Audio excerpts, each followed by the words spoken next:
Okay, will there be doctor stoppages in the game? There are no doctor stoppages in the game, primarily because there is no damage management mini game, and we didn't want to, take it out of the player's hands in that respect. Are there any moves you can do off of the cage?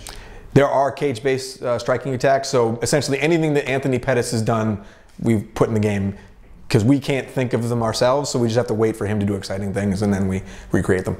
Really exciting sort of stances you can take on in the ground game? Yeah, I mean, in the ground game, certainly, as much as there's just the basic, positions on the ground, we are implementing some of the more advanced or unorthodox Brazilian Jiu-Jitsu positions, like, mission control or rubber guard or all that kind of stuff.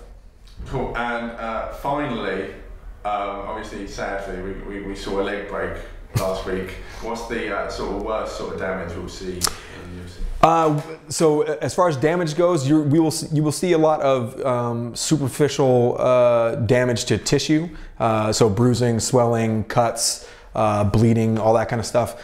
We are not recreating the gruesome type of injury that Anderson Silva suffered in UFC 168, partially because that would probably affect our rating, and partially because that was just really hard to look at, and I just didn't feel like recreating that in the video game right now. It was heartbreaking to see a champion fall like that.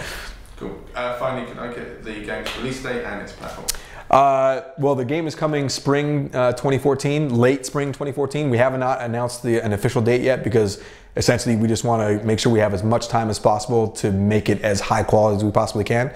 But it is coming out for the Xbox One and the PlayStation 4.